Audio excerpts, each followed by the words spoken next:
저는 제 남편이 바람난 여비서와 15일간 여행을 다녀왔다는 사실을 그가 돌아온 뒤에야 알게 되었습니다. 그가 집에 돌아왔을 때 제 질문 하나에 그의 얼굴에서 미소는 사라졌습니다. 그가 어떤 병을 얻었는지 아시냐고요? 그는 공황 상태에 빠져 병원으로 달려갔지만 쓰디 쓴 진실이 그를 기다리고 있었습니다. 이야기가 시작되기 전 이 이야기를 보고 계신 여러분이 어느 지역에 계신지 댓글로 남겨주세요. 좋아요와 구독을 잊지 마시고 이 채널이 더욱 성장하여 더 흥미로운 이야기를 전해드릴 수 있도록 응원해주세요. 이번 달 서울의 비는 끝이 없을 것만 같았다. 아침부터 잿빛 하늘은 물을 쏟아냈고 우리 집이 있는 일산의 도로들은 물에 잠겼다. 지붕과 침실 창문을 때리는 빗소리는 마음을 차분하게 만들어야 할 리듬이었지만 오늘따라 왠지 그 소리가 내 마음을 무겁게 짓눌렀다. 방 한가운데에는 남편 박지훈의 커다란 검은색 캐리어가 활짝 열려 있었다. 나는 그 앞에 무릎을 꿇고 그의 옷가지를 하나하나 정성껏 개고 있었다. 이것은 우리의 10년간의 결혼 생활 동안 계속된 나의 일상이었다. 지훈 씨가 출장 갈 때마다 속옷부터 그가 자주 잊어버리는 비타민제까지 그의 모든 필요를 챙기는 것은 나의 몫이었다. 연우야, 작년에 맞춘 그 네이비색 맞춤 셔츠 넣었어. 지훈 씨가 물었다. 그는 침실과 욕실 사이를 오가고 있었다. 허리에는 아직 수건을 두르고 있었고 젖은 머리카락과 익숙한 남성적인 비누 향이 방안을 가득 채웠다. 나는 작은 미소를 지으며 그가 말한 셔츠를 들어 올려 캐리어 맨 위에 놓았다. 응, 넣었어. 여보, 찾기 쉽게 맨 위에 뒀어. 도착하자마자 갑자기 회의 잡힐 수도 있으니까. 지훈 씨는 옷장 거울 앞에서 잠시 멈춰서서 평소답지 않게 빠른 손놀림으로 머리를 정돈했다. 잘했어. 이번 부산 프로젝트는 정말 큰 건이야, 연우야. 회사 명운이 걸렸어. 성공하면 연말에 우리 집 대출금 더 빨리 갚을 수 있을지도 몰라. 나는 그의 열정에 동조하려 애쓰며 고개를 끄덕였다. 아멘, 여보. 난 항상 당신이 잘 되길 기도하고 있어. 근데 2주는 너무 길다. 출장이 이렇게 길었던 적은 드문데. 지훈 씨가 대답하기 전 아주 잠깐의 정적이 흘렀다. 그는 내 시선을 피하며 몸을 돌려 침대 협탁 위에 있는 시계를 집어드는데 집중했다. 큰 프로젝트니까. 클라이언트가 까다로워서 현장에서 수정할 게 많대. 내가 모든 게 순조롭게 진행되는지 확인해야 해. 우리 부장님 성격 알잖아. 나는 그를 유심히 관찰했다. 오늘 그에게서는 초조한 기운이 뿜어져 나왔다. 단순히 중요한 클라이언트를 대하는 긴장감이 아니라 무언가 다른 것이 있었다. 그는 침대 위에 놓인 휴대폰을 너무 자주 확인했다. 화면에서는 연달아 들어오는 알림이 깜빡였다. 평소 출장을 준비할 때는 공항 가는 길이 막힐 거라거나 호텔에서 자는 게 귀찮다고 투덜거렸을 텐데 오늘은 꼭 수학여행 가는 어린아이처럼 지나치게 들떠 보였다. 여보, 내가 나지막이 불렀다. 그가 돌아봤고 눈이 살짝 커졌다. 마치 내가 부른 것에 놀란 사람처럼. 괜찮아. 아까부터 계속 불안해 보이는데. 지훈 씨는 웃었지만 그 웃음소리는 내 귀에 부자연스럽게 들렸다. 그는 내게 다가와 내 앞에 쭈그려 앉아 양어깨를 잡았다. 그냥 스트레스 좀 받아서 그래, 자기야. 알잖아, 업무 압박. 걱정하지 말고 집에 잘 있어. 건강 챙기고. 무슨 일 있으면 어머님께 전화해서 같이 있어 달라고 하고. 그의 손길은 따뜻하고 익숙했다. 그의 눈빛은 진심으로 보였다. 순간 내 마음에 죄책감이 스며들었다. 왜 내가 내 남편을 의심해야 하지? 지훈 씨는 좋은 남자다. 10년 동안 우리를 위해 항상 열심히 일했다. 딴짓 한 번 한 적 없고 야근이 없으면 항상 제 시간에 퇴근했으며 월급도 언제나 고스란히 내게 가져다 주었다. 아마 흐린 날씨 때문에 내가 너무 예민해진 것일지도 모른다. 아니면 며칠 뒤에 해보려 계획 중인 임신 테스트기 결과를 초조하게 기다리고 있기 때문일 수도 있다. 응, 여보, 나 혼자 잘 있을 수 있어. 당신도 거기서 조심하고 밥 거르지 말고. 나는 막 면도한 그의 뺨을 어루만지며 말했다. 그는 내 이마에 오랫동안 입을 맞췄다. 우리 예쁜 아내, 그럼 나 이제 갈게. 더 늦으면 인천공항까지 엄청 막힐 거야. 나는 그를 현관까지 배웅했다. 비는 여전히 내리고 있었다. 아까만큼 세차지는 않았지만 카카오 택시는 이미 대문 앞에서 기다리고 있었다. 지훈 씨는 캐리어를 트렁크에 싣고는 다시 한번 몸을 돌려 손을 흔들었다. 잘 있어, 자기야. 그가 외쳤다. 조심해, 여보. 나는 현관에 서서 축축한 바람에 차가워지는 몸을 스스로 감싸 안았다. 차가 서서히 멀어지며 젖은 주택가 골목 모퉁이로 사라지는 것을 지켜보았다. 차가 시야에서 사라지자 갑자기 외로움이 덮쳐왔다. 그 이상한 느낌이 다시 고개를 들었다. 무언가 잘못되었다고, 지훈 씨가 아까의 초조함과 과장된 흥분 뒤에 무언가를 숨기고 있다고 머릿속에서 낮은 속삭임이 들려왔다. 하지만 나는 세차게 고개를 저으며 부정적인 생각들을 떨쳐내려 애썼다. 아니야, 서연우, 의부증 있는 아내가 되지 마. 네, 남편은 너희 가족의 미래를 위해 판도하고 있잖아. 10년 동안 믿어왔던 것처럼 그를 믿어. 신뢰는 결혼의 기반이라고 엄마가 예전에 말씀하셨다. 그리고 나는 믿기로 했다. 나는 갑자기 너무 크고 고요하게 느껴지는 집으로 다시 들어가 밖에서 다시 세차게 내리는 비로부터 문을 닫았다. 지훈 씨가 떠난 지 5일이 지났다. 서울의 우리 집에서 시간은 느리고 쓸쓸하게 흘러갔다. 비는 여전히 매일 오후 이 도시를 적셨고 집 안 분위기는 더욱 차갑게 느껴졌다. 지훈 씨와의 연락은 평소처럼 이어졌다. 조금 무미건조하게 느껴졌지만 그는 아침에 짧은 문자를 보내고 낮에는 빽빽한 회의에 대해 불평했으며 밤에는 잠들기 전 잠시 통화를 했다. 그는 몹시 피곤해서 빨리 쉬고 싶다고 했다. 나는 당연히 이해했다. 지방 출장은 피곤한 법이니까. 그날 오후 나는 거실에 앉아 김이 모락모락 피어나는 따뜻한 차 한 잔과 함께 있었다. 밖은 다시 하늘이 어두워졌고 천둥 소리가 희미하게 들려왔다. 나는 월별 고지서 몇 개를 정리하기로 했다. 보통은 지훈 씨가 처리하는 일이었지만 그가 없으니 내가 확인해 보기로 한 것이다. 나는 휴대폰에서 모바일 뱅킹 앱을 열었다. 우리는 각자의 월급 통장 외에 생활비와 공동 저축을 위해 사용하는 공동 계좌가 하나 있었다. 나는 비밀번호를 입력하고 날씨 때문에 신호가 좋지 않아 조금 오래 걸리는 로딩을 기다렸다. 메인 화면이 열리자마자 내 눈은 최종 잔액에 꽂혔다. 이마에 주름이 잡혔다. 내가 마지막으로 기억하던 것보다 금액이 훨씬 적었다. 어제 차 할부금 낸 것도 아닌데 혼잣말을 했다. 궁금증에 나는 최근 5일간의 거래 내역을 보기 위해 계좌 조회 메뉴를 눌렀다. 휴대폰 화면에 찍힌 숫자와 상호명을 보는 순간 심장이 싣는 것 같았다. 1415 출금 KRW 550명 제주 신라호텔 1930 출금 KRW 280영 제주 흑돼지 맛집 다음날 1115 출금 KRW 620 영 제주 신라호텔 14영 출금 KRW 150 영의 월 해변 카페. 나는 눈을 깜빡이며 내가 잘못 본 것이 아닌지 확인했다. 제주도 신라호텔 애월. 지훈 씨는 부산으로 출장 간다고 하지 않았나? 왜 제주도 5성급 호텔에서 결제 내역이 있는 거지? 그리고 금액이 우리에게는 한 끼 식사나 하룻밤 숙박비로는 정말 엄청난 액수였다. 이건 회사 경비 지출이 아니었다. 설령 회사에서 지불한다 해도 보통은 법인카드를 쓰거나 경비 처리 시스템을 이용하지 우리 개인 계좌에서 바로 인출하지는 않는다. 손이 떨리기 시작했다. 들고 있던 찻잔이 흔들리며 내용물 일부가 나무 테이블 위로 쏟아졌다.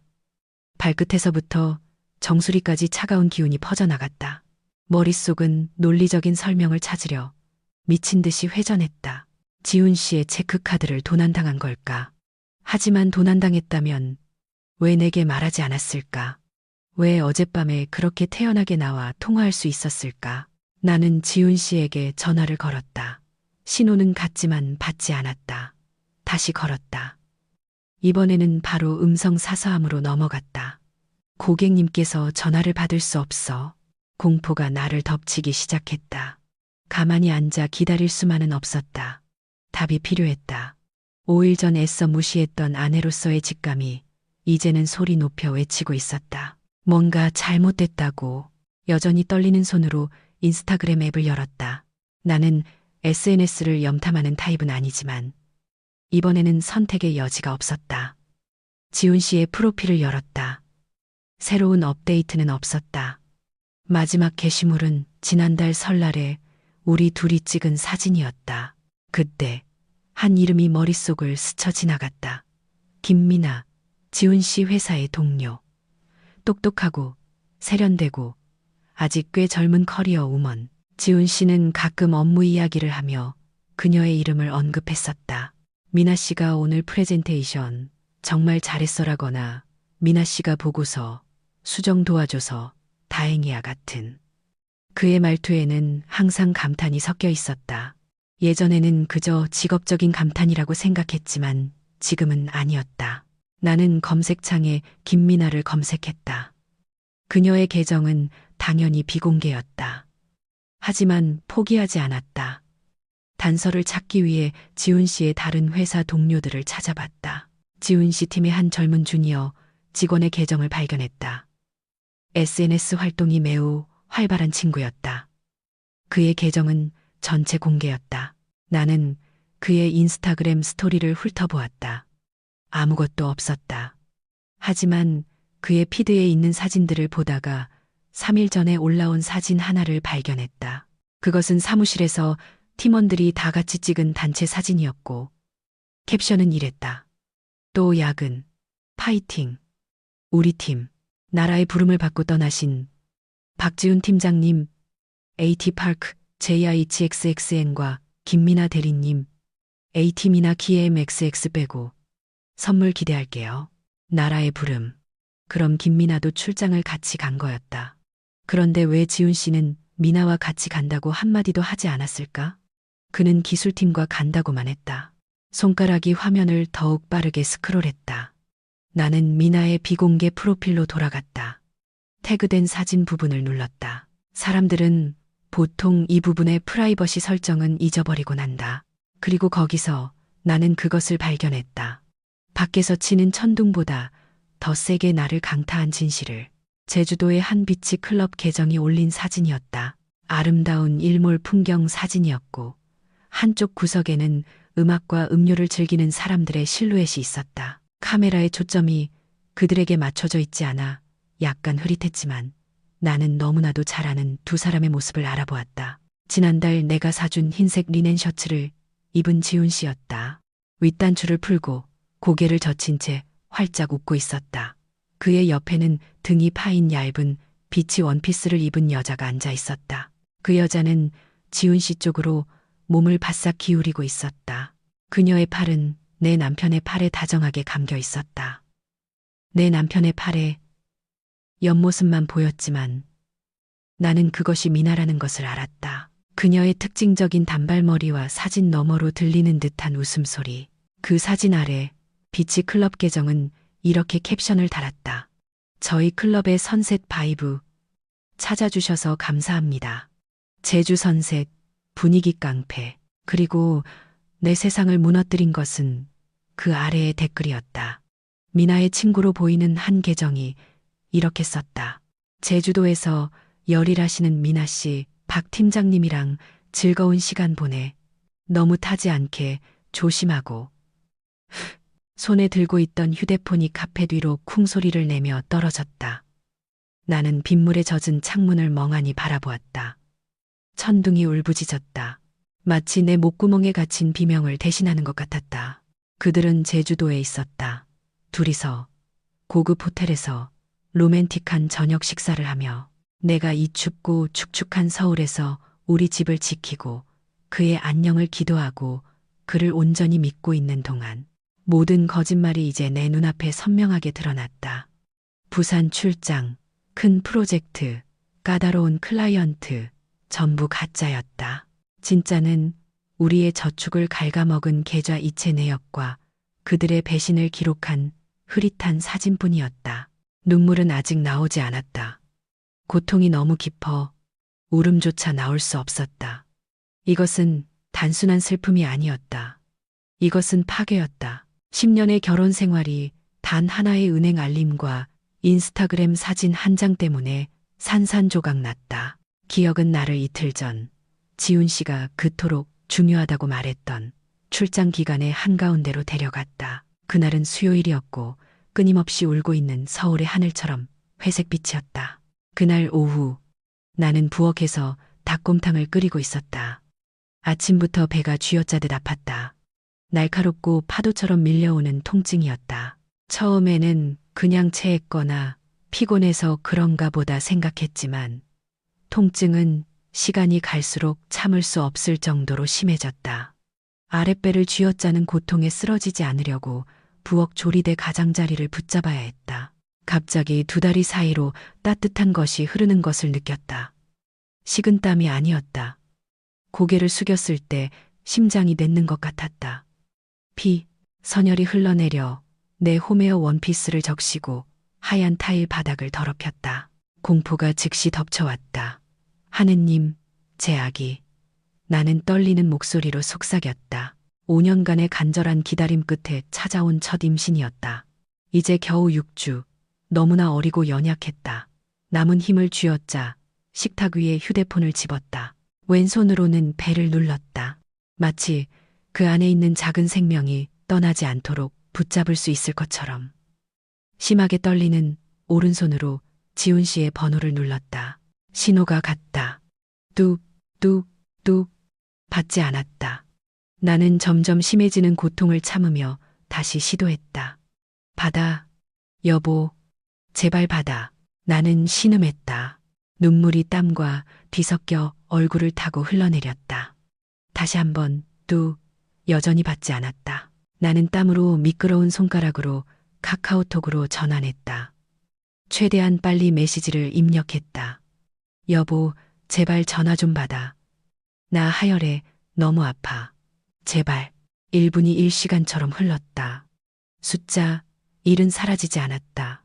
아직 읽지 않음. 고통이 다시 밀려왔다. 이번에는 더 심하게 나를 차가운 부엌 바닥으로 주저앉게 만들었다. 의식이 점점 흐려졌다. 도움이 필요했다. 남편이 필요했다. 카톡. 휴대폰이 울렸다. 지훈 씨의 답장이었다. 가슴속에 희망이 부풀어 올랐다. 나는 힘겹게 메시지를 열었다. 중요한 클라이언트 미팅 중이야. 연우야. 일단 방해하지 마. 끝나면 전화할게. 세상이 순식간에 어두워졌다. 육체적 고통 때문만이 아니었다. 훨씬 더 아픈 마음의 고통 때문이었다. 방해하지 마. 그가 말했다. 나와 그의 아이가 목숨을 걸고 싸우고 있는 이 순간에 나는 더 이상 답장할 힘이 없었다. 마지막 남은 의식으로 옆집 아주머니에게 전화를 걸었다. 친절한 분이셨다. 아주머니, 저 하혈해요. 도와주세요. 그 후 모든 것이 흐릿했다. 구급차 사이렌 소리. 서울 남부의 한 대학병원 응급실의 눈부신 조명. 다급한 간호사들의 얼굴. 그리고 뼛속까지 파고드는 차가운 감각. 몇 시간 후 정신이 들었을 때 나는 병원 침대에 누워 있었다. 손에는 링거 바늘이 꽂혀 있었다. 병실은 고요했다. 규칙적으로 울리는 심박 모니터 소리뿐이었다.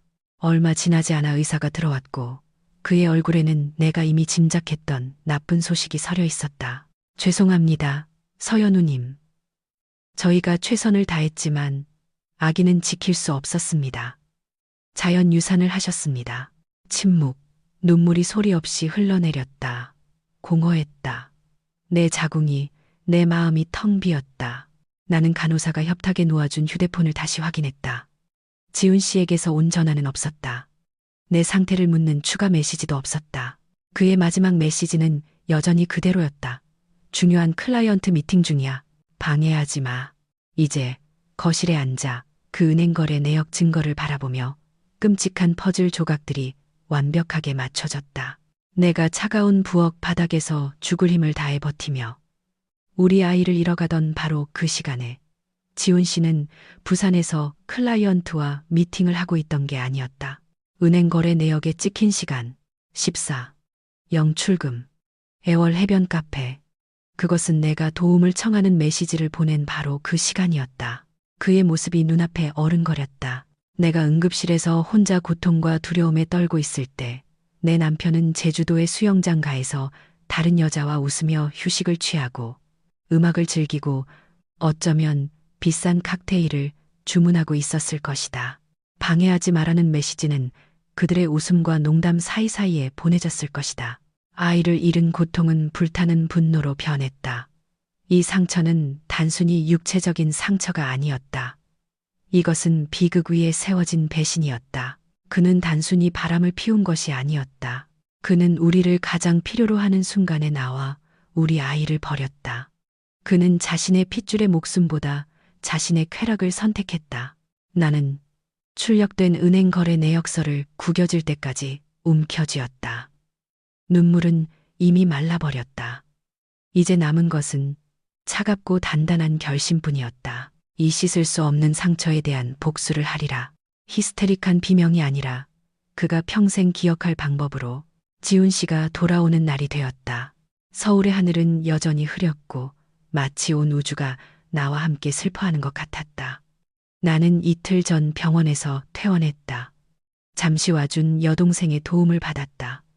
지훈 씨에게는 유산에 대해 아무 말도 하지 않았다. 먼저 그의 얼굴을 보고 싶었다. 그가 얼마나 능숙하게 연기하는지 보고 싶었다. 오후 5시 카카오 택시가 대문 앞에 멈췄다. 지훈 씨가 큰 캐리어를 끌고 내렸다. 그는 달라 보였다. 피부는 더 어두워졌고 햇볕에 약간 붉게 타 있었다. 2주 동안 부산의 회의실에서 보냈다는 사람치고는 매우 어울리지 않는 흔적이었다. 나는 거실에서 그를 맞았다. 집은 깔끔하게 정돈되어 있었다. 부엌에서는 그가 가장 좋아하는 묵은지, 김치찌개 냄새가 풍겨왔다. 이것은 사랑의 표시가 아니었다. 내가 그를 위해 준비한 연극 무대의 일부였다. 다녀왔어, 자기야. 드디어 집에 왔다. 지훈 씨가 억지로 만든 쾌활한 목소리로 외쳤다. 그는 나를 안으려고 팔을 벌렸다. 나는 그가 잠시 나를 안도록 내버려 두었다. 내 몸은 조각상처럼 뻣뻣했다. 그의 셔츠에서는 그의 땀 냄새와 섞인 희미한 여자 향수 냄새가 났다. 어서 와, 여보. 피곤하지? 나는 그의 품에서 천천히 빠져나오며 무미건조하게 물었다. 어휴, 엄청 피곤해. 부산은 너무 덥더라. 그리고 클라이언트가 진짜 진을 빼놨어. 매일 마라톤 회의였다니까. 그는 소파에 몸을 던지며 불평했다. 넥타이를 풀고 이마에 땀을 닦았다. 와, 김치찌개 끓였네. 냄새 좋다. 남편 배고픈 건 알아가지고 나는 그를 뚫어지게 쳐다보았다. 보라. 그는 아무런 죄책감 없이 너무나도 능숙하게 거짓말을 하고 있었다. 그의 눈에는 죄책감이 없었다. 그는 심지어 내 얼굴이 왜 창백한지, 왜 더 말라 보이는지 묻지도 않았다. 그에게 나는 그저 충실하게 기다리는 집안의 가구일 뿐이었다. 응, 여보. 일단 밥부터 먹어. 근데 잠깐 물어볼 게 있는데. 나는 그의 맞은편 의자에 앉으며 말했다. 두 손은 무릎 위에 차분하게 모아져 있었다. 지훈 씨는 테이블 위에 과자통을 집으며 여유롭게 웃었다. 물어볼 거. 뭔데? 선물 말이야. 걱정 마. 캐리어에 있어. 나는 깊은 숨을 들이쉬며 모든 고통과 분노를 하나의 날카로운 문장으로 모았다. 나는 그의 눈을 똑바로 쳐다보며 시선을 고정시켰다. 여보, 혹시 김민아 씨가 심각한 병 앓고 있다는 거 알아? 과자를 집으려던 지훈 씨의 손이 허공에서 멈췄다. 그의 미소가 순간적으로 얼어붙었다. 눈을 빠르게 깜빡였고 동공이 작아졌다. 미나 씨? 어느 미나 씨? 회사 김민아 대리. 그는 더듬거리며 물었고 목소리는 한 옥타브 올라갔다. 응, 김민아 씨. 당신 동료, 당신의 바람난 그 비서 말이야. 나는 얼음처럼 차가운 목소리로 한 단어 한 단어 힘주어 대답했다. 햇볕에 붉게 탔던 지훈 씨의 얼굴이 순식간에 창백해졌다. 입은 살짝 벌어졌지만 아무 소리도 나오지 않았다. 그는 마치 도둑질하다 들켰지만 내 질문의 의도를 파악하지 못해 혼란스러워하는 도둑처럼 보였다. 나는 그가 부인할 틈도 주지 않고 말을 이었다. 회사 동료한테 들었는데 꽤 심각한 전염병 병력이 있다던데. 당신 건강검진은 받아봤어. 혹시 모르잖아. 회의가 너무 격렬했으면. 그 거짓말은 그저 허세였다. 나는 미나의 건강에 대해 아무것도 몰랐다. 하지만 지훈 씨에 대해서는 한 가지 알고 있었다. 그는 건강염려증 환자였다. 그는 병에 걸리는 것을 극도로 두려워했다. 그 두려움이 그의 가장 큰 약점이었다. 효과는 즉각적이고 파괴적이었다.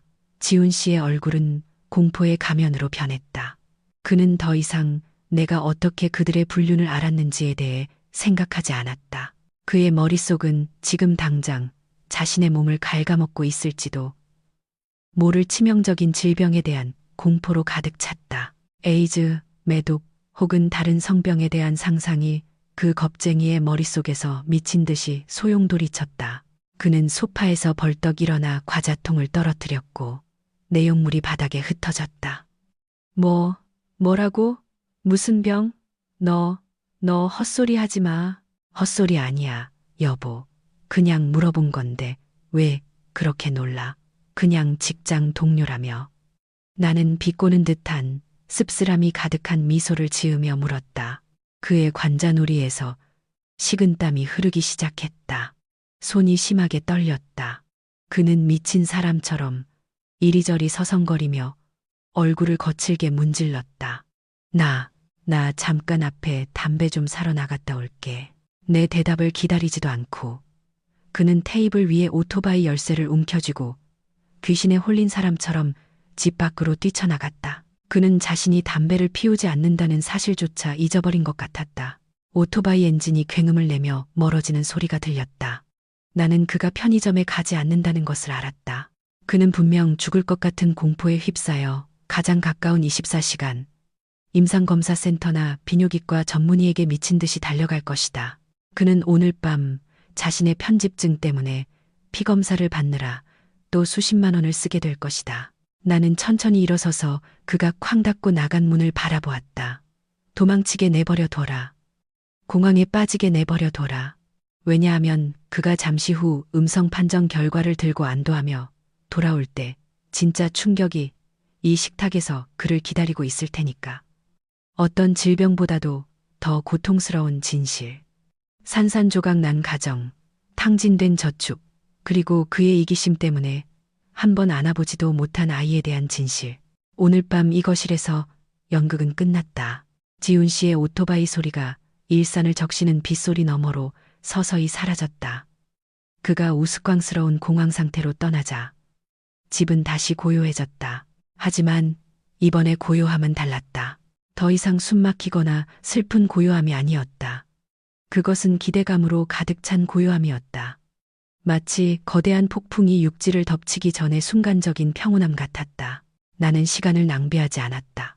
지훈 씨의 등이 문 뒤로 사라지자마자 나는 거실 의자에서 일어나 우리의 침실로 향했다. 10년 동안 이 결혼의 말없는 증인이었고 이제는 가장 큰 배신의 증인이 된 그 방으로 옷장 속 숨겨진 서랍에서 나는 붉은색 플라스틱 파일을 꺼냈다. 지훈 씨를 위한 선고가 담긴 파일이었다. 나는 그것을 식당으로 가져갔다. 그곳에는 그가 가장 좋아하는 김치찌개 그릇에서 여전히 희미한 김이 피어오르고 있었다. 진한 국물은 서서히 식어가고 있었다. 밥은 전혀 손대지 않은 채 그대로였다. 숟가락과 젓가락은 접시 옆에 단정하게 놓여 있었다.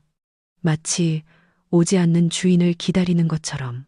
차려진 음식의 광경은 아이러니했다. 예전에는 사랑을 담아 요리했다. 남편이 배불리 먹고 행복한 마음으로 집에 돌아오기를 바라며 오늘 이 음식은 고통을 완성하는 소품에 불과했다. 나는 파일의 내용물을 하나씩 꺼내기 시작했다. 우리가 결혼 초 2년 동안 돈을 모아 샀던 원목 식탁 위에 조심스럽게 그것들을 펼쳐놓았다. 나는 이 식탁을 마치 법정의 심판대처럼 다루었다. 왼쪽에는 재정적 증거를 놓았다. 이미 출력하고 형광펜으로 표시해둔 은행 거래 내역서. 노란색 형광펜은 그 저주받은 거래 내역 하나하나를 선명하게 비추고 있었다. 제주 신라 호텔, 애월 해변 카페, 중문의 고급 레스토랑. 거기에 찍힌 수백만 원의 숫자들은 단순한 돈의 액수가 아니었다. 그것은 그가 찰나의 쾌락을 위해 불태워버린 우리의 미래를 위한 저축의 피와 땀이었다. 강남의 한 오피스텔 부동산 중개업소로 지훈 씨 계좌에서 이체된 내역도 있었다. 나중에 알아보니 그 오피스텔은 김미나의 이름으로 계약되어 있었다. 1년치 월세가 선불로 지급되었다. 우리가 빚에는 지붕을 수리하는 데 썼어야 할 돈이 이제 그들이 가늠하는 장소의 지붕이 되었다. 가운데에는 시각적 증거를 펼쳤다. 그들의 친구들 인스타그램에서 찾아낸 사진들. 내가 본 적 없는 해변 셔츠를 입고 활짝 웃고 있는 지훈 씨의 사진. 로맨틱한 저녁 식탁 위에서 서로의 손을 잡고 있는 사진. 나는 지훈 씨의 시계와 미나의 금팔찌를 알아보았다. 그리고 물론 미나가 그의 어깨에 다정하게 기대고 있는 그 비치 클럽 사진도. 나는 그들의 거짓된 미소의 모든 디테일이 선명하게 보이도록 고화질로 인쇄했다. 그리고 오른쪽, 이것이 가장 고통스러운 증거였다. 우리 결혼에 관해 박힐 마지막 못이 될 증거. 병원에서 발급받은 진단서, 사건 당일의 응급실 의료 기록, 진단명, 절박유산. 그곳에는 응급실 도착 시간이 오후 2시 30분으로 찍혀 있었다. 그가 제주도 해변바에서 체크카드로 결제한 지 정확히 30분 후였다. 나는 그 진단서 위에 텅 빈 마지막 초음파 사진을 올려놓았다. 텅 빈 내 자궁의 사진. 모든 것이 가지런히 정리된 후 나는 어머니가 오시면 늘 앉으시던 의자에 앉았다. 식탁 끝자리, 모든 증거와 맞은편 지훈 씨의 빈 의자가 한눈에 들어오는 위치였다. 나는 시간이 흐르기를 기다렸다. 벽시계는 점점 안정되고 차갑고 치명적으로 변해가는 내 심장 박동과 같은 리듬으로 똑딱거렸다. 1시간이 지났다. 오토바이 소리가 다시 마당에서 들렸다. 다급한 발걸음이 현관 계단을 올라왔다. 앞문이 거칠게 열렸다. 지훈 씨가 숨을 헐떡이며 들어왔다. 머리는 이슬비에 젖어 있었다. 하지만 그의 얼굴에는 엄청난 안도감이 서려 있었다. 손에는 검사 결과지 한 장을 쥐고 있었다. 연우야, 연우야. 그가 나를 찾으며 반쯤 뛰어오듯 외쳤다. 그는 식당에 앉아있는 나를 보고 곧장 다가왔다. 연우야, 네가 오해한 거야. 이것 봐. 그는 이미 식어버린 김치찌개 그릇 바로 옆에 검사 결과지를 내던졌다. 나 음성이야. 방금 피검사 다 하고 왔어. 모든 성병 검사했는데 전부 비반응이라고. 미나 씨 아프다는 정보 대체 어디서 들은 거야? 그거 뜬 소문이야, 연우야. 나 멀쩡하다고. 그는 히스테릭하게 웃었다. 방금 사라진 공포에서 태어난 웃음이었다. 너 미쳤어. 사람 심장 떨어지게 하고 있어. 아까 결과 기다리는데 얼마나 떨렸는지 알아? 다음부턴 그런 싸구려 가심 믿지 마. 지훈 씨는 얼굴을 거칠게 문지르더니 의자를 끌어당겨 앉았다. 아휴, 놀랐더니 배고프네. 찌개 아직 먹을 만해. 그의 말이 끊겼다. 방금 검사 결과지에서 김치찌개 그릇으로 향했던 그의 시선이 이제 식탁 위의 다른 광경에 고정되었다. 처음에는 그냥 쌓여있는 종이 뭉치를 힐끗 보았을 뿐이다. 하지만 은행거래 내역서에 노란색 형광펜이 그의 시선을 사로잡았다. 그는 말을 잃었다. 정적. 오직 밖에서 내리는 빗소리만이 공간을 채웠다. 나는 그가 힘겹게 침을 삼킬 때 목을 대가 오르내리는 것을 보았다. 그의 손이 천천히 뻗어 은행 거래 내역서를 집어들었다. 거래 내역을 읽으며 그의 눈이 커졌다. 이건 그의 목소리가 막혔다. 방금 안도감으로 혈색이 돌았던 얼굴이 다시 창백해졌다. 이전보다 더 하얗게 식은땀이 다시 이마에 맺혔다. 왜, 여보, 놀랐어. 내가 나지막이 물었다. 내 목소리는 차분했지만 날카로웠다. 부산 출장비가 그렇게 비싸서 놀란 거야. 아니면 부산이 제주도로 위치를 옮겨서 놀란 거야. 지훈 씨는 떨리는 손으로 종이를 내려놓았다. 그는 억지로 웃으려 했지만 입술이 뻣뻣하게 경련했다. 연우야, 이건 내가 설명할 수 있어. 클라이언트가 거기서 접대해달라고 해서. 응, 갑자기 회의 장소가 제주도로 바뀌었어. 너 걱정할까봐 말 안 한 거야. 이거 나중에 회사에서 다 경비 처리될 거야. 진짜야. 아, 그래. 내가 무미건조하게 응수했다. 회사에서 강남에 있는 오피스텔도 미나 씨 이름으로 1년치 계약해주라고 시켰나 보네. 우리 주택담보대출 갚을 돈으로. 지훈 씨는 뺨을 맞은 것처럼 움찔했다.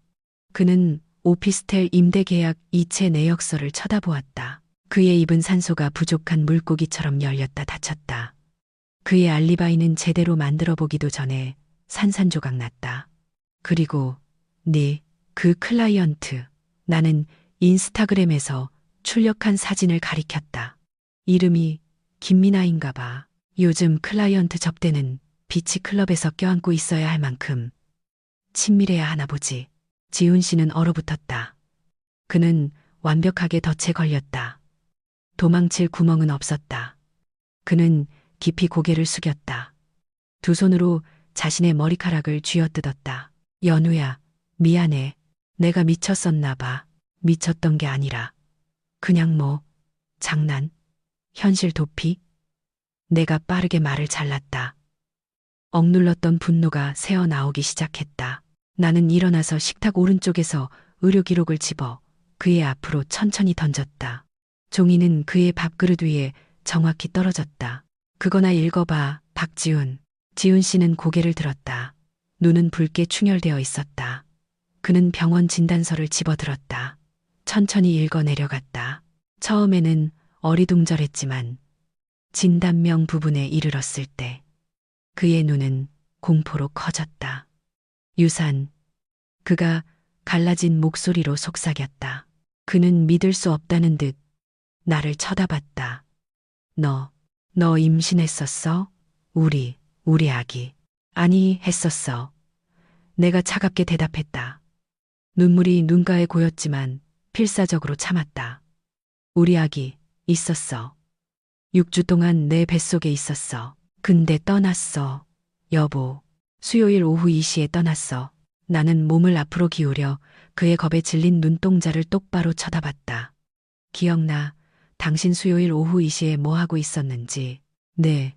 애월 해변 카페 거래 내역이나 다시 확인해봐. 지훈 씨는 거래 시간을 힐끗 보았다. 그의 얼굴이 무너져 내렸다. 엄청난 죄책감이 그를 강타했다. 내가 부엌에서 혼자 피를 흘리며 죽을 것 같은 공포에 떨고 있을 때 난 당신한테 전화했어. 여보, 몇 번이고. 내 목소리가 떨리기 시작했다. 카톡도 보냈어. 우리 아기가 떠나려고 하니까 제발 도와달라고. 근데 네 대답이 뭐였지? 중요한 미팅 중이야. 방해하지 마.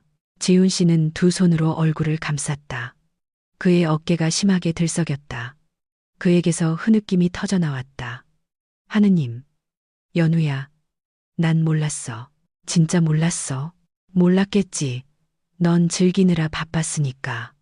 내가 소리쳤다.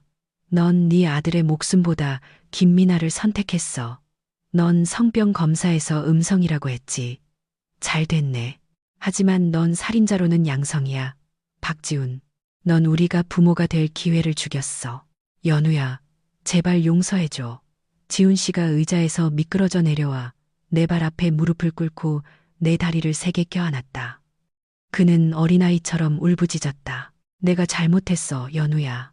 내가 다 고칠게. 미나랑 당장 헤어질게. 나 버리지 마, 연우야. 제발. 나는 텅 빈 시선으로 그의 정수리를 내려다 보았다. 예전 같았으면 그가 이렇게 우는 것을 보고 마음이 약해졌을 것이다. 예전 같았으면 그의 머리를 쓰다듬으며 모든 것이 괜찮아질 거라고 말했을 것이다. 하지만 오늘 밤은 아니었다. 그의 손길이 느껴질 때마다 혐오감이 내 마음을 기어다녔다. 나는 발을 뿌리쳐 그의 포옹을 풀었고 그는 바닥에 나뒹굴었다. 그 찌개나 먹어, 여보. 나는 식탁 위 차갑게 식어 기름이 낀 그릇을 가리키며 차갑게 말했다. 다 먹어. 그게 내가 네 아내로서 너한테 해주는 마지막 요리야. 이 다음부터는 내가 널 위해 이 부엌에 손댈 일은 없을 테니 기대하지 마. 나는 몸을 돌려 자신의 죄의 증거들에 둘러싸여 식당 바닥에서 여전히 울부짖고 있는 그를 남겨두고 떠났다. 그날 밤 나는 잠긴 방문의 손님방에서 잤다. 나는 이 결혼이 끝났다는 것을 알았다. 단순히 그의 불륜 때문만이 아니었다. 그의 얼굴을 보는 것만으로도 내 마음이 무감각해졌기 때문이었다. 내 아이가 죽어가고 있을 때 그가 한 짓에 대해서는 용서란 없었다. 절대로. 그 후 며칠은 흐릿하게 지나갔다. 지훈 씨는 용서를 구하기 위해 온갖 방법을 시도했다. 꽃을 보냈고 매일 아침 손님방 문 앞에서 무릎을 꿇었고 심지어 시골에 계신 어머니께 전화를 걸기도 했다. 다행히 나는 어머니께 그의 전화를 받지 말라고 미리 일러두었다. 나는 그를 완전히 무시했다. 내게 그는 그 집의 유령과도 같았다. 형체는 있었지만 더 이상 그의 존재를 인정하지 않았다. 나는 나 자신을 돌보고 다음 단계를 준비하는 데 바빴다. 나의 첫 번째 단계는 동맹을 찾는 것이었다. 나는 내가 여기서 유일한 희생자가 아니라는 것을 알았다. 우리 배우자가 만든 거짓말 속에서 살고 있는 또 다른 한 사람이 있었다. 바로 미나의 남편이었다. 이틀 밤을 꼬박 세운 치밀한 디지털 추적 끝에 나는 마침내 그의 신원을 알아냈다. 이름은 이정수. 거의 업데이트되지 않는 그의 페이스북 프로필을 통해 그가 한 초등학교의 기간제 교사라는 것을 알 수 있었다. 그의 사진은 소박해 보였다. 주말에 낚시를 즐기는 전형적인 마음씨 좋은 아저씨의 얼굴이었다. 화려하고 사치스러운 미나와는 매우 대조적이었다. 나는 DM을 통해 그에게 연락했다. 짧고 핵심적이며 위협적이었다. 안녕하세요, 이정수 선생님. 저는 선생님의 아내 김미나 씨의 직장 동료인 박지훈의 아내 서연우입니다. 우리 가족과 관련된 긴급한 사안이 있어 말씀드려야 합니다. 회사 업무가 아닙니다. 지난주 제주도에서 실제로 무슨 일이 있었는지에 대한 이야기입니다. 그는 5분 후에 답장했다. 어디서 뵐까요? 우리는 서울 종로의 한 낡은 다방에서 만나기로 합의했다. 그곳은 조용하고 시끄러운 젊은이들의 소란에서 벗어나 있으며 충분히 눈에 띄지 않는 곳이었다. 망가진 가정을 이야기하기에 완벽한 장소였다. 나는 먼저 도착해 설탕 없는 블랙커피를 주문했다. 내 심정과 딱 맞는 쓴맛이었다. 15분 후 한 남자가 머뭇거리며 들어왔다. 그는 색이 약간 바른 셔츠에 검은색 정장 바지를 입고 있었고 몇 군데가 벗겨진 인조가죽 크로스백을 메고 있었다. 그의 얼굴은 피곤해 보였고 두꺼운 다크서클이 드리워져 있었다. 그가 이정수였다. 내가 손을 흔들자 그가 다가와 어색하게 미소 지으며 내 앞에 앉았다. 서연우 씨? 그가 정중하게 물었다. 목소리는 부드러웠지만 약간 떨렸다. 그냥 연우라고 부르세요. 와주셔서 감사합니다. 네, 그럼 정수 씨라고 부를게요. 연우 씨 메시지 받고부터 계속 불안해서 대체 무슨 일이시죠? 그가 가방끈을 만지작거리며 바로 물었다. 그는 이미 답을 알고 있지만 틀리기를 바라는 사람처럼 보였다. 나는 빙빙 돌리고 싶지 않았다. 내가 가져온 갈색 봉투를 꺼냈다. 지훈 씨에게 보여줬던 것과 똑같은 증거들의 사본이었다. 하지만 이번에는 미나가 나온 것들만 곤란했다. 정수 씨, 미나 씨가 2주 전에 떠날 때 뭐라고 말했나요? 나는 아직 열지 않은 봉투를 테이블 위에 놓으며 물었다. 정수는 침을 삼켰다. 양평에서 리더십 교육 연수가 있다고 했어요. 거기선 신호가 잘 안 터져서 연락이 잘 안 될 수도 있다고. 저는 그냥 믿었어요. 미나는 원래 자기 커리어에 욕심이 많으니까요. 나는 씁쓸하게 웃었다. 양평이라 가깝네요. 나는 천천히 봉투에서 사진들을 꺼냈다. 비치 클럽에서 비키니를 입은 미나의 사진, 제주도에서 로맨틱한 저녁 식사를 하는 두 사람의 사진. 5성급 호텔 체크인 사진. 정수는 사진들을 하나하나 쳐다보았다. 그의 반응은 지훈 씨와 달랐다. 지훈 씨가 당황하고 방어적이었다면 정수는 조용히 무너져 내렸다. 그의 어깨가 축 처졌다. 피곤한 얼굴은 순식간에 늙어 보였다. 그는 미나가 비싼 칵테일 잔을 들고 활짝 웃고 있는 사진을 집어들었다. 아마 집에서는 좀처럼 보기 힘든 웃음이었을 것이다. 이게 그 연수인가 보군요. 그의 목소리가 거의 들리지 않을 정도로 갈라졌다. 그들은 제주도에 있었어요. 정수 씨. 2주 동안 제 남편과 정수 씨 아내는요. 그리고 서울에 있을 때는 같이 살려고 강남에 오피스텔도 얻었어요. 그 오피스텔 월세는 제 저축에서 나갔고요. 나는 내 앞에 있는 남자의 무너지는 모습을 보며 내 상처가 다시 벌어지는 것을 느낌에도 불구하고 꿋꿋하게 설명했다. 정수의 눈가에서 눈물이 흘러내려 손에 든 사진 위로 떨어졌다. 그는 흐느끼지 않고 조용히 울었다. 저는 초등학교 교사입니다. 연우 씨, 월급이 얼마 안 돼요. 미나는 늘 제가 이것저것 못 사준다고 불평했어요. 저 같은 남편을 둔 걸 부끄러워한다는 것도 알았어요. 하지만 이렇게까지 할 줄은 몰랐어요. 그는 낡은 손수건으로 얼굴을 닦았다. 우리 애가 둘이에요. 연우 씨. 작은 애는 이제 막 유치원 들어갔는데 매일 밤 엄마가 양평에서 언제 오냐고 물어요. 저는 엄마가 똑똑해지려고 공부하러 갔다고 장난감 사주려고 그러는 거라고 말해줬는데 가슴이 철렁했다. 개자식들. 그 둘은 정말 개자식들이었다. 미나는 어린 두 아이를 버리고 남의 남편과 휴가를 떠났다. 나는 그들의 행동 때문에 태어나지도 못한 아이를 잃었는데 정수 씨. 내가 단호한 목소리로 불렀다. 나는 몸을 앞으로 기울여 그의 젖은 눈을 마주 보았다. 우리가 가만히 있으면 안 돼요. 그들은 우리 자존심을 짓밟았어요. 그들은 자기들 욕망 때문에 가족을 버렸어요. 정수 씨 이렇게 당하고만 있을 건가요? 정수는 힘없이 고개를 저었지만 그의 지친 눈에 분노의 불꽃이 일기 시작했다. 아니요, 연우 씨. 저는 가난할지언정 자존심은 있습니다. 제 아이들이 거짓말쟁이 엄마 밑에서 자라게 하고 싶지 않아요. 잘 생각하셨어요. 나는 또 다른 서류를 꺼냈다. 이 사건을 성공 보수로 도와주기로 한 지인의 변호사 명함이었다. 저는 지훈 씨에게 이혼 소송을 제기할 겁니다. 재산 분할과 그가 저지른 경제적 사기에 대한 손해배상을 청구할 거예요. 증거는 전부 가지고 있어요. 하지만 정수 씨가 필요해요. 미나가 공식적인 회사 출장을 간 것이 아니라 거짓말을 했다는 증인으로서 정수 씨가 필요해요. 그리고 반대로 정수 씨가 아이들 양육권을 원하신다면 제가 증인이 되어 드릴게요. 정수는 명함을 쳐다보고 다시 나를 쳐다보았다. 그의 얼굴에 있던 망설임이 서서히 사라지고 상처받은 아버지의 결의로 바뀌었다. 미나는 항상 이혼하면 제가 월급이 적어서 아무것도 못 얻을 거라고 했어요. 정수가 나지막이 말했다. 그건 옛날 얘기죠, 정수 씨. 지금은 그녀가 유책 배우자예요. 법적으로 가족을 유기하고 간통을 저지른 건 치명적이에요. 이제 우리가 카드를 쥐고 있어요. 나는 확신에 차 말했다. 그들의 거짓된 행복을 박살내버려요.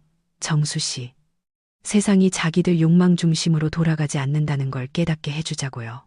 정수는 고개를 끄덕였다. 그는 손을 내밀어 내 손을 잡았다.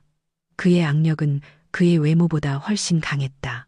연우 씨와 함께 하겠습니다. 같이 싸웁시다. 제 아이들을 위해서. 그리고 그는 무심코 내 배를 어루만지는 내 제스처를 눈치챘는지 내 배를 힐끗 보았다. 연우 씨의 상실을 위해서라도요. 그날 오후 타는 듯한 원두 향이 나는 다방에서 하나의 동맹이 형성되었다. 상처받은 두 사람이 자신들의 조각난 자아를 모아 날카로운 무기로 만들었다. 밖의 서울 하늘은 여전히 흐렸지만 일주일 만에 처음으로 나는 한 줄기 밝은 길을 보았다. 돌아가는 길이 아니라 이 썩어 빠진 과거를 떠나 앞으로 나아갈 길이었다. 정수 씨, 이 사진들 가지고 계세요. 내가 테이블을 정리하며 말했다. 나중에 미나 씨가 연수 끝나고 피곤하다며 집에 돌아오면 일단 화내지 마세요. 반갑게 맞아주고 차 한 잔 끓여준 다음에 그 찻잔 받침에 이 사진을 놓아두세요. 제주도에 있는 자기 얼굴을 보고도 계속 피곤한 척 연기할 수 있는지 궁금하네요. 정수는 작게 미소 지었다. 의미심장하고 씁쓸한 미소였다. 그렇게 할게요, 연우 씨. 제 눈을 뜨게 해주셔서 감사합니다. 우리는 비가 다시 내리기 시작할 때 다방 앞에서 헤어졌다. 나는 낡은 스쿠터를 타고 서울의 교통체증을 뚫고 멀어지는 정수의 등을 바라보았다. 오늘 우리는 희생자일지 모르지만 내일 법정에서 우리는 승자가 될 것이다. 그날 아침 서울 가정법원은 드라마에서 묘사되는 것과는 달랐다. 극적인 배경음악도 완벽한 조명도 없었다. 축축하고 오래된 종이 냄새, 자신의 운명을 기다리는 수백 명의 사람들로부터 나는 땀 냄새, 그리고 어지러운 소음으로 합쳐지는 웅성거리는 대화 소리뿐이었다. 중앙냉방 에어컨이 서울의 열기를 이겨내지 못해서뿐만 아니라 이곳에 발을 들인 모든 사람이 짊어진 감정적 무게 때문에 공기는 무겁게 느껴졌다. 나는 왼쪽 복도에 딱딱한 나무대기 의자에 앉아 있었다. 내 옆에는 정수 씨가 소개해준 나를 도와주기로 한 베테랑아 변호사님이 베개만 한두 개의 소송 서류를 심각한 얼굴로 넘기고 있었다. 그의 손에 내 운명이 달려 있었다. 단순히 이혼녀냐 아내냐의 신분이 아니라 짓밟힌 내 자존심이 걸린 문제였다. 식탁 위에서 재판을 벌인 그날 밤 이후 2달이 흘렀다. 두 세기처럼 느껴진 2달이었다. 한국에서의 이혼 소송, 특히 재산 분할과 복잡한 불륜 입증이 관련된 경우는 소모전이었다. 에너지와 시간, 그리고 정신력을 갉아먹는 전쟁. 서연우 씨. 하 변호사님이 서류에서 눈을 떼지 않고 나지막이 불렀다. 우리 전략을 기억하세요. 감정적으로 동요하면 안 됩니다. 저쪽에서는 분명 도발하려 할 겁니다. 연우 씨를 차가운 아내라거나 남편을 제대로 내조하지 않았다고 인신공격할 겁니다. 낡은 수법이죠. 그냥 가만히 계세요. 증거가 말하게 놔두는 겁니다. 나는 손가락 마디가 하얘지도록 핸드백을 꽉 쥐며 고개를 끄덕였다. 네, 변호사님. 복도 건너편 내게서 약 5미터 떨어진 곳에 지훈 씨가 불안하게 앉아 있었다. 그는 젊은 변호사와 함께였는데 아마 대학 동기이거나 저렴하게 선임한 변호사 같았다. 지훈 씨의 모습은 2달 전과 확연히 달랐다. 예전에는 내가 항상 빳빳하게 다려주던 셔츠는 등 부분이 구겨져 있었다. 머리는 정돈되지 않은 채 약간 길었고 그의 얼굴, 그 얼굴은 빛을 잃었다. 눈 밑에는 만성적인 수면 부족의 증거인 짙은 다크서클이 있었다. 그는 이따금 내 쪽을 훔쳐보았다. 그의 시선에는 후회, 두려움, 그리고 애원이 뒤섞여 있었다. 눈이 마주칠 때마다 나는 고개를 돌려 페인트가 벗겨지기 시작한 법원의 칙칙한 벽을 바라보았다. 사건 번호 2023드단 XXXXX 원고 서연우, 피고 박지훈. 제2호 법정으로 들어오시기 바랍니다. 스피커에서 울리는 호명 소리에 내 상념이 깨졌다. 심장이 세차게 뛰었지만 억지로 다리를 펴고 똑바로 섰다. 오늘이야, 서연우. 끝내자. 한 달 전 실패로 끝난 조정 기일이 떠올랐다. 법적 절차에 따라 우리는 의무적으로 조정 단계를 거쳐야 했다. 303m 크기의 작은 방에서 자격증을 가진 조정위원이 우리를 화해시키려 애썼다. 그때 지훈 씨는 무릎을 꿇었다. 정말로 차가운 타일 바닥에 이마가 닿을 때까지 무릎을 꿇었다. 그는 조정위원 앞에서 남자의 자존심도 내팽개치고 울부짖었다. 연우야, 제발 소송 취하해줘. 내가 미쳤었어. 연우야, 악마의 갱거였어. 내가 변할게. 우리 처음부터 다시 시작하자. 응? 누구하고든 관계 다 끊을게. 제발 우리 10년을 기억해줘. 연우야. 우리가 반지하에서 시작해서 집 살 때까지 고생한 거 기억해줘. 그의 말은 달콤했고 추억으로 가득했다. 순진하지만 현명해 보이는 나이든 남자 조정위원은 감동한 듯 보였다. 서연우 씨, 조정위원이 부드럽게 말했다. 남편분께서 잘못을 인정하고 뉘우치고 계십니다. 이혼은 비록 허용되지만 신께서 미워하시는 일입니다. 용서할 여지는 한 점도 없으신가요? 결혼 생활은 긴 수행과 같아서 시련이 있기 마련입니다. 나는 조정위원을 쳐다보고 여전히 무릎 꿇고 있는 지훈 씨를 쳐다보았다. 예전 같았으면 마음이 약해졌겠지만 그날 나는 가방에서 사진 한 장과 서류 한 장을 꺼냈다. 텅 빈 초음파 사진과 태아 사망 진단서였다.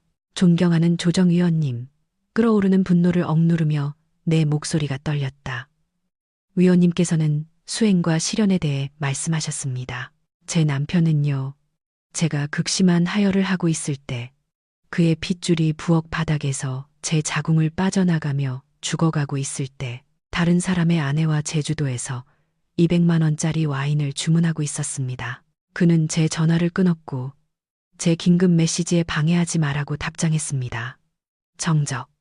조정실은 무덤처럼 고요해졌다. 나는 여전히 바닥에 있는 지훈 씨를 가리켰다. 위원님께서는 제게 제 아이의 살인자를 용서하라고 하시는 겁니까? 위원님께서 제 입장이라면 그러실 수 있겠습니까? 조정위원의 얼굴이 창백해졌다. 그는 천천히 노트패드를 닫았다. 지훈 씨에 대한 그의 동정심은 순식간에 사라졌다. 그날 조정은 불성립으로 끝났다. 다시 법정으로 돌아와 문이 열리자 내 상념은 흩어졌다. 우리는 안으로 들어갔다. 3명의 판사가 높은 법대에 앉아 안경 너머로 우리를 내려다보았다. 위압적인 분위기에 중년 남성인 재판장이 개정망치를 두드렸다. 오늘의 안건은 증거조사와 증인신문이었다. 가장 결정적인 단계였다. 긴장한 기색이 역력한 지훈 씨의 변호사가 먼저 공격을 시작하려 했다. 존경하는 재판장님, 저희는 제3자와의 관계가 있었음을 부인하지는 않습니다. 하지만 피고는 치명적인 손해를 야기한 유기 혐의는 부인하는 바입니다. 피고는 통신불량이 프로젝트 현장의 기술적인 신호 문제로 인한 것이었지 고의가 아니었다고 주장합니다. 또한 재산 분할과 관련하여 일산의 아파트는 피고의 급여에서 대출 원리금이 상환되었음을 고려하여 공평한 50대 50 분할을 요청하는 바입니다. 하, 변호사님이 차분하게 일어섰다. 그는 옅은 미소를 지었다. 먹잇감이 덫에 걸린 것을 아는 포식자의 미소였다. 존경하는 재판장님, 하 변호사님의 목소리는 낮고 울림이 있었다. 피고 측이 주장하는 신호장애, 변명은 우리 모두의 지성을 모욕하는 새빨간 거짓말입니다. 그리고 그것을 증명하기 위해 저희는 디지털 포렌식 비교 증거를 제출합니다. 하 변호사님이 두꺼운 서류 뭉치를 판사석에 제출했다. 법원 직원이 그것을 받아 판사들에게 나누어 주었다. 증거자료 제4호는 서울남부대학병원의 응급실 의료 기록입니다. 환자 내원 시각은 오후 2시 30분. 진단명은 자연유산으로 이어진 절박유산. 환자는 가벼운 쇼크 상태로 혼자 택시를 타고 내원했습니다. 재판장이 서류를 꼼꼼히 읽었다. 그의 미간이 좁혀졌다. 이제 존경하는 재판장님께서는 증거자료 제5호와 제6호를 봐주시길 바랍니다. 이것은 피고의 디지털 행적 기록 출력물입니다. 하 변호사님이 준비된 프로젝터 화면을 가리켰다. 거기에는 미나 친구의 인스타그램 스토리, 캡처와 지훈 씨의 카드 사용 내역이 떠 있었다. 오후 2시 35분, 원고가 응급실에 들어간 지 불과 5분 후에 피고는 제주도 애월의 한 해변 카페에서 결제를 했습니다. 그리고 오후 2시 40분, 피고는 SE스코 치과라는 계정의 인스타그램 스토리 영상에서 칵테일 잔을 부딪히며 웃고 있는 모습이 포착되었습니다. 그곳의 신호는 사지 만땅이었습니다. 재판장님, 실시간으로 업로드된 HD 영상 화질이 그것을 증명합니다. 방청석에서 작은 웅성거림이 들렸다. 재판장이 지훈 씨를 날카롭게 쳐다보았다. 피고, 영상 속 인물이 피고가 맞습니까? 지훈 씨는 고개를 숙였다. 식은땀이 관자놀이를 타고 흘렀다. 그는 부인할 수 없었다. 그의 얼굴이 법정의 대형 화면에 선명하게 드러나 있었다. 네, 맞습니다. 재판장님. 그럼 아내가 목숨을 걸고 싸우고 있을 때 피고는 파티를 하고 있었단 말이군요. 왼쪽에 배석 판사가 물었다. 그의 말투는 냉소적이고 날카로웠다. 저는 아내가 아픈 줄 몰랐습니다. 판사님, 정말입니다. 지훈 씨의 목소리가 기어 들어갔다. 방해받고 싶지 않았으니까. 재판장이 갑자기 소리치자 지훈 씨가 움찔했다. 여기 카카오톡 메시지 증거가 있어.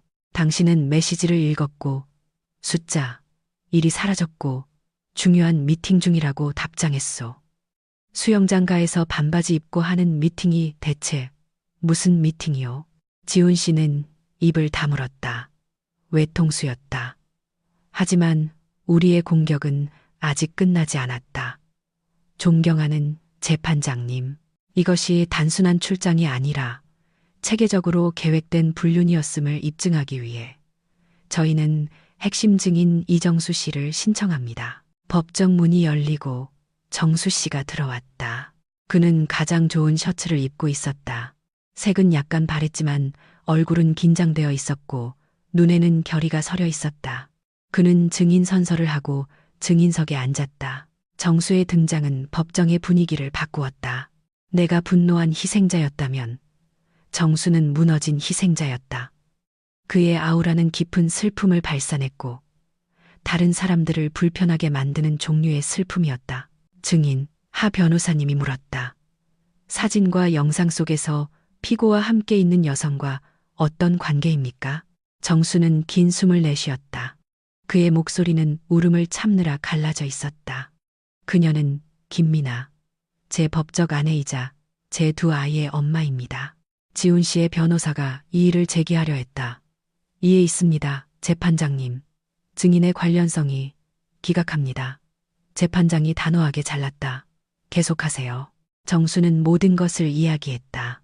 미나가 양평으로 리더십 교육을 간다고 했던 것. 그가 2주 동안 혼자 아이들을 돌봤던 것. 요리를 잘못해서 아이들에게 라면을 끓여주면서 아내가 성공적으로 공부하고 오기를 기도했던 것. 저는 기간제 교사입니다. 판사님, 정수가 말했다. 눈물이 그의 뱃쑥한 뺨을 타고 흘러내렸다. 월급이 적습니다. 미나는 늘 불평했습니다. 하지만 다른 사람의 가정을 파괴하는 방식으로 사치를 누릴 줄은 몰랐습니다. 원고의 남편인 이 사람은 정수가 떨리는 손가락으로 지훈 씨를 가리켰다. 원고와 그들의 죽은 아이의 몫이었어야 할 돈을 써서 제 아내의 사치스러운 생활을 지원했습니다. 정수는 그가 가져온 추가 증거를 제출했다.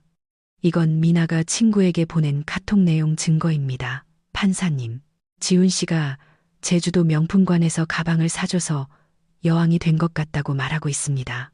날짜는 박지훈 씨의 카드 사용 내역과 일치합니다. 정수의 증언은 지훈 씨 측 변호에 관해 박힌 마지막 못이었다. 지훈 씨는 정수를 쳐다볼 용기가 없었다. 그는 그저 깊이 고개를 숙이고 두 손으로 얼굴을 감쌌다. 그가 느끼는 수치심은 견딜 수 없을 정도일 것이다. 사기꾼과 간통죄인으로 대중 앞에서 발가벗겨진 것이다. 불륜과 유기 혐의 입증이 끝난 후 재판은 재산 문제로 넘어갔다. 이것은 가장 기술적이지만 결정적인 부분이었다. 지훈 씨는 변호사를 통해 여전히 집값의 절반을 요구했다. 제 의뢰인은 8년 동안 그 아파트의 대출금을 상환했습니다. 재판장님, 그의 변호사가 주장했다. 하 변호사님이 다시 미소 지었다. 맞습니다. 하지만 최근 2년간의 자금 흐름을 살펴보겠습니다. 저희는 피고가 경제적 외도를 저질렀다는 증거를 발견했습니다. 우리는 미나 명의의 강남 오피스텔 임대료 이체 증거를 제출했다. 내가 받은 적 없는 여성용 명품을 구매한 신용카드 결제 내역 증거도. 총액은 수억 원에 달했고 지훈 씨가 주장하는 아파트의 지분 가치와 거의 맞먹었다. 민법과 대법원 판례에 따르면 하 변호사님이 설명했다.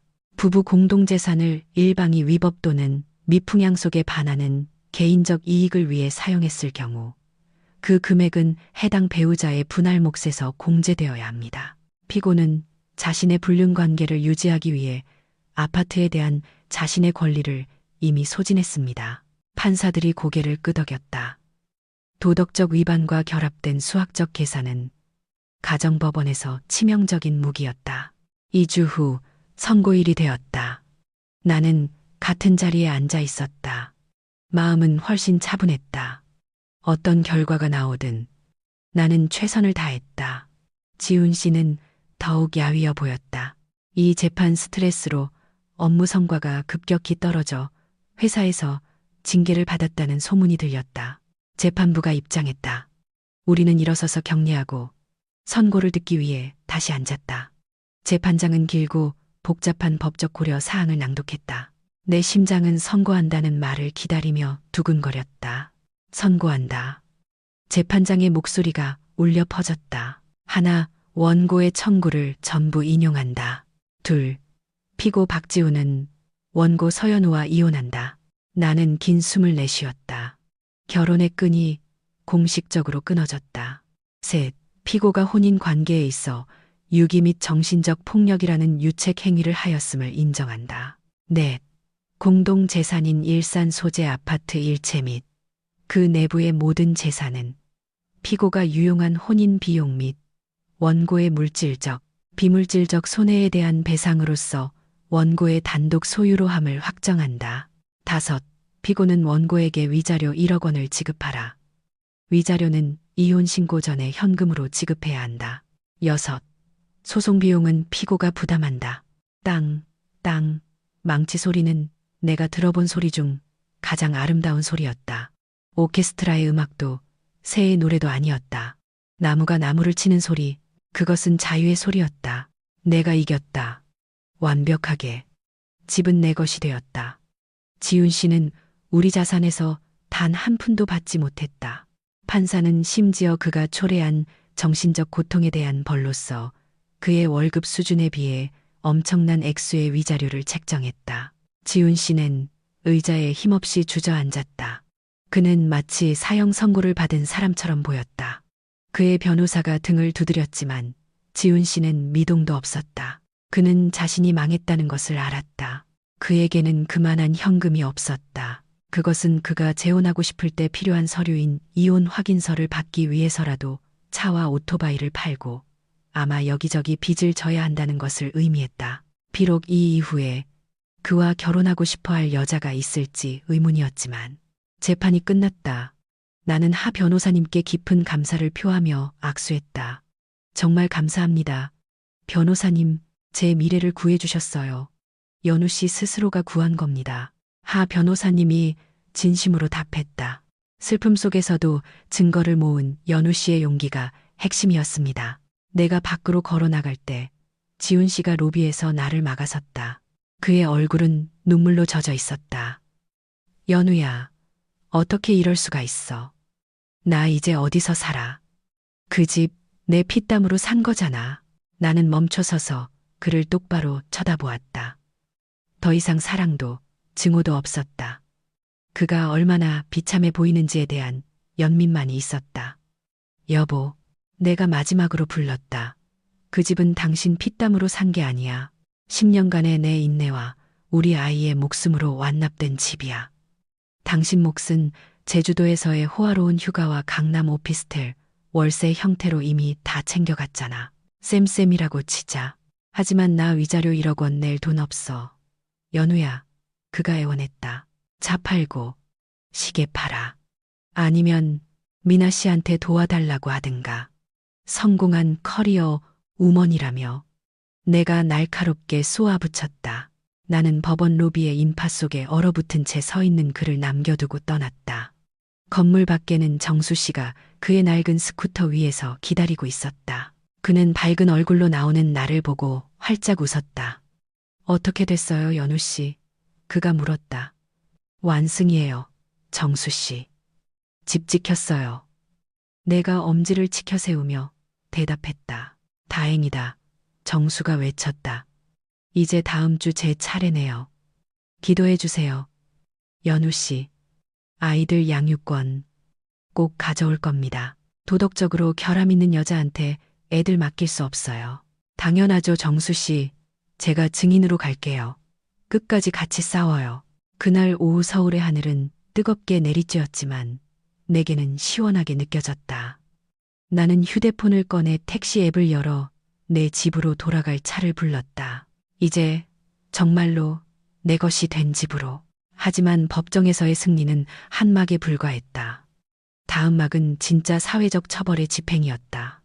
지훈 씨가 경제적 사기와 간통을 저질렀다는 사실이 명시된 법원 판결문, 사본이 담긴 갈색 봉투가 내 가방 안에 준비되어 있었다. 목적지는 지훈 씨와 미나 씨 회사의 인사팀이었다. 나는 악한 여자가 아니었다. 나는 그저 균형을 믿는 여자일 뿐이었다.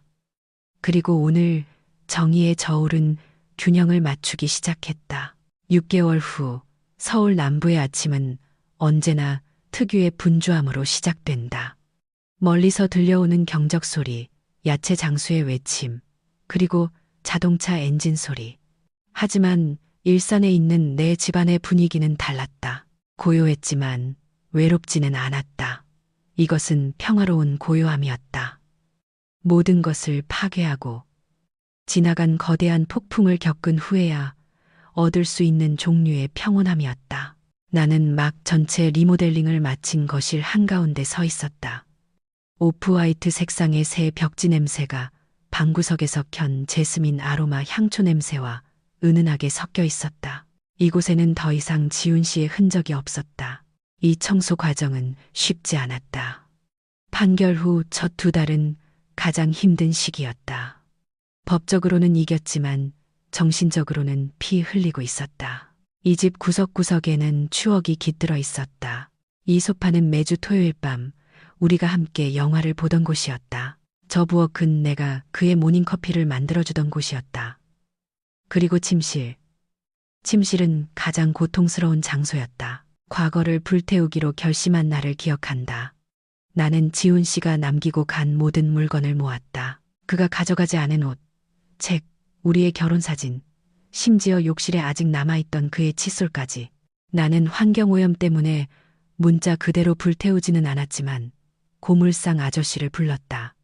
아저씨, 이거 전부 다 가져가세요. 얼마를 주시든. 아니면 공짜로라도 그냥 가져가세요. 내가 아직 쓸만한 명품 정장과 구두 더미를 보고 어리둥절해하는 고물상 아저씨에게 말했다. 진짜요, 사모님? 이거 비싼 물건들인데. 그가 망설이며 물었다. 네, 아저씨. 그거 재수 없는 물건들이에요. 여기서 멀리 치워주세요. 그 물건들이 사라진 후 나는 집을 리모델링했다. 지훈 씨가 결국 그의 애지중지하던 SUV를 헐값에 팔아 지불한 위자료 1억 원은 이 집의 얼굴을 바꾸는데 전부 사용했다. 나는 그 죄의 돈을 단 한 푼도 내 밥 먹는 데 쓰고 싶지 않았다. 그 돈은 건물의 형태로 나의 요새가 되어야 했다. 나는 바닥 타일을 바꾸고 유산했을 때 내가 쓰러졌던 위치가 떠오르지 않도록 부엌 구조를 바꾸었으며 안방을 내 서재 겸 새로운 침실로 바꾸었다. 남성적인 미니멀리즘 스타일을 좋아했던 지훈 씨가 예전에 반대했던 매우 여성스러운 분위기로 죄인의 몰락, 이제는 회색 화강암 바닥으로 아늑해진 테라스에 몬스테라에 물을 주며 나는 카르마가 얼마나 빨리 작동하는지, 혹은 더 정확히는 올바른 주소로 보내진 공식적인 법원 서류 한 통이 얼마나 효과적인지를 떠올렸다.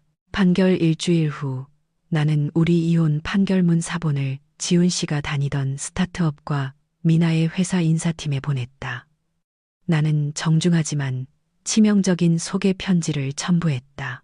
인사팀 담당자님께 본 서신과 함께 박지훈 씨가 동종업계 종사자인 김미나 씨와의 여행 자금을 대기 위해 가계 재정을 조작하고 아내를 유기했음이 입증된 법적 효력이 확정된 법원 판결문을 첨부합니다. 이는 예산을 다루는 직책에 있는 귀사 직원의 청렴도 평가와 관련이 있을 수 있음을 알려드립니다. 전문직, 특히 투자자 자금으로 운영되는 스타트업 세계에서 청렴도는 가장 중요한 가치다. 직장 동료 간의 불륜 문제만으로도 심각한 윤리 강령 위반이자 이해관계의 충돌이다. 거기에 개인 재정이라 할지라도 재정 조작의 증거가 더해진 것은 부패한 인성을 의미하며 경력의 사망 선고나 다름없다. 그들이 해고되었다는 소식은 마른 들판의 불처럼 퍼져나갔다. 이제는 친구처럼 자주 만나는 정수 씨가 내게 말해주었다. 미나는 히스테릭하게 울면서 원룸으로 돌아왔다고 한다. 그녀는 불명예 해고를 당했고 제주도 경비를 충당하기 위해 회사 경비 청구를 위조한 정황이 있어 퇴직금도 보류되었다고 했다. 연우 씨, 그거 알아요? 정수 씨는 새로 꾸민 내 집 테라스에서 커피를 마시며 말했다. 그의 얼굴은 이제 훨씬 생기 있고 살도 좀 붙었으며 웃음도 자연스러워졌다. 그는 두 아이의 완전한 양육권을 얻었다. 미나가 저한테 재결합하자고 했어요. 지훈 씨한테 속았다고 자기는 피해자라고 하더군요. 그래서 정수 씨는 뭐라고 했어요? 정수는 시원하게 웃었다. 제가 그랬죠. 미나야, 넌 피해자가 아니야. 넌 그냥 판에서 진 도박꾼일 뿐이야. 그리고 쫓아냈어요. 지금은 고향 내려가서 어머니 시장 장사 돕고 있대요. 거기 동네 사람들한테도 SNS로 소문이 다 퍼져서 창피해서 집 밖에도 못 나온다고 하더라고요. 그리고 지훈 씨, 그의 운명은 더 비극적이었다. 불명예 해고라는 나쁜 기록 때문에 좋은 추천서를 받지 못한 지훈 씨는 어떤 번듯한 회사에도 지원할 수 없었다. 서울의 인사 담당자들 세계는 좁다. 그의 이름은 이미 비공식적인 블랙리스트에 올랐다. 우연히 지훈 씨를 봤다는 옛 이웃의 말에 따르면 그는 지금 어느 좁은 골목의 허름한 고시원에 살고 있다고 했다. 차는 다른 사람의 것이 되었고 재산 분할은 받지 못했으며 저축은 내게 준 위자료로 바닥났다. 그는 배달 라이더로 일하는 것처럼 보였다. 물론 천한 직업은 아니지만 예전에 매니저 직함과 슬림핏 셔츠를 뽐내며 거만했던 지훈 씨에게 서울의 거리에서 땡볕을 견뎌야 하는 것은 자존심에 치명적인 타격이었다. 한 번은 슈퍼마켓에서 장을 보다가 그와 닮은 사람이 낡은 초록색 재킷을 입고 담배 한 갑과 라면 한 개를 사기 위해 계산대에서 동전을 세고 있는 것을 보았다. 그의 얼굴은 거칠고 늙고 지쳐 있었다. 나는 멀리서 그를 지켜보았다. 더 이상 복수심은 없었다. 그저 낯선 느낌뿐이었다. 마치 내가 전혀 모르는 사람을 보는 것 같았다. 나는 세제 코너 쪽으로 방향을 틀어 그에게 말을 걸지 않기로 했다. 그는 이미 끝난 과거였다. 새로운 시작. 사장님, 50인분 소규모 행사 음식 준비 다 됐습니다. 차에 실을까요? 새로 온 가사 도우미 아주머니의 목소리에 내 상념이 깨졌다. 나는 활짝 웃었다. 네, 이모님. 차에 잘 실어주세요. 나는 새로운 삶을 시작했다. 남은 돈과 예전에는 나 혼자 즐기고 배신당했던 요리 실력을 미천 삼아 연우의 집밥이라는 케이터링 사업을 시작했다. 처음에는 아파트 부녀의 모임을 위한 도시락 주문만 받았다. 하지만 혀는 거짓말을 할 수 없었다. 평온한 마음으로 만든 음식은 훨씬 더 맛있었다. 3개월 만에 주문이 폭주했다. 지훈 씨가 돌아오던 날 끓였던 김치찌개가 가장 인기 있는 대표 메뉴가 되었다. 아이러니하지 않은가? 내 가정의 파탄을 지켜본 그 음식이 이제 내 생계의 원천이 되었다. 나는 이것을 하느님께서 눈물을 샘물로 바꾸시는 방법이라고 생각했다. 나는 분주한 내 케이터링 주방으로 걸어갔다. 나를 돕기 위해 파트타임으로 고용한 3명의 이웃 아주머니들이 있었다. 이 주방의 분위기는 활기차고 웃음소리와 식욕을 돋우는 양념 냄새로 가득했다. 나는 힘이 솟는 것을 느꼈다. 나는 더 이상 박지훈의 아내가 아니었다. 나는 사업가 서연우, 자신의 두 발로 선 독립적인 여성이었다. 그날 오후 모든 주문 배달이 끝난 후 나는 다시 내가 가장 좋아하는 테라스에 앉았다. 비가 보슬보슬 내리기 시작하며 앞 아스팔트 길을 적셨다. 흙냄새가 진하게 풍겨왔다. 예전에는 비가 오면 지훈 씨가 떠난 날과 유산한 날이 생각나 슬펐다. 하지만 이제 나는 비를 사랑하는 법을 배웠다. 비는 먼지를 씻어내고 땅을 비옥하게 한다. 그리고 비가 그친 후에는 항상 공기가 더 맑게 느껴진다. 흰색 승합차 한 대가 대문 앞에 멈췄다. 정수 씨의 차였다. 그는 두 아이, 라라와 리코와 함께 내렸다. 그들은 마트 봉투를 들고 있었다. 안녕하세요, 연우 이모. 귀여운 5살 소녀 라라가 외쳤다. 어서 와, 얘들아. 나는 그들을 맞으며 대문을 열었다. 라라는 곧장 내 다리를 껴안았다. 정수가 미소 지었다. 연우 씨, 오후에 방해해서 미안해요. 애들이 연우 이모가 해준 김치찌개 먹고 싶다고 졸라서요. 아빠가 해준 타기만 한 음식은 지겹다네요. 나는 소리내어 웃었다. 어머, 정수 씨도 참. 들어와요, 들어와. 마침 오늘 끓인 특별한 김치찌개 육수가 남아 있어요. 우리는 식당에 앉았다. 6개월 전 내가 지훈 씨를 위한 재판을 열었던 바로 그 식탁이었다. 하지만 이제 그곳의 에너지는 완전히 달랐다. 이 식탁은 이제 아이들의 웃음소리, 찌개 국물 자국, 그리고 미래에 대한 따뜻한 대화로 가득했다. 나와 정수는 사귀는 사이가 아니었다. 우리는 같은 전쟁에서 살아남은 두 전우였고 서로의 상처를 치유해주고 있었다. 어쩌면 언젠가 그 감정이 로맨틱한 무언가로 변할지도 모른다. 하지만 지금은 아니었다. 우리 둘 다 먼저 자신을 치유하고 행복하게 만드는데 집중하기로 했다. 정수는 훌륭한 싱글 대디로서의 새로운 역할에, 나는 내 사업과 독립에. 그날 밤 정수와 아이들이 돌아간 후 나는 다시 혼자 테라스에 앉았다. 비는 완전히 그쳤다. 밤하늘은 맑았고 한두 개의 별이 수줍게 반짝이고 있었다. 나는 내 배를 어루만졌다. 산부인과 의사는 내 자궁이 완벽하게 회복되었다고 했다. 육체적 트라우마는 사라졌다. 정신적 트라우마도 희망으로 대체되며 서서히 희미해지고 있었다. 내게는 아직 아이가 없지만 내 케이터링 주방에는 내가 돌보는 아이들이 있었고 나를 사랑해주는 정순의 귀여운 조카들이 있었다. 나는 온전함을 느꼈다. 그때 거실에서의 간단한 질문 하나가 모든 것을 바꾸었다. 혹시 김민아 씨가 심각한 병 앓고 있다는 거 알아? 그 질문은 판도라의 상자를 연 열쇠였지만 동시에 나를 거짓의 감옥에서 해방시킨 열쇠였다. 나는 내가 질문했던 것에 감사한다. 내가 진실을 찾아 나선 것에 감사한다. 왜냐하면 진실은 아무리 쓰더라도 달콤한 환상 속에서 사는 것보다 항상 더 낫기 때문이다.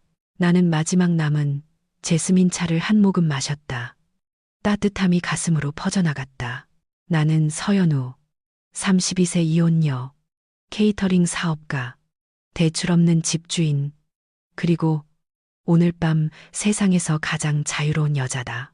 인생은 쓰레기를 제자리에 버릴 용기만 있다면 내 이름처럼 참 아름다웠다.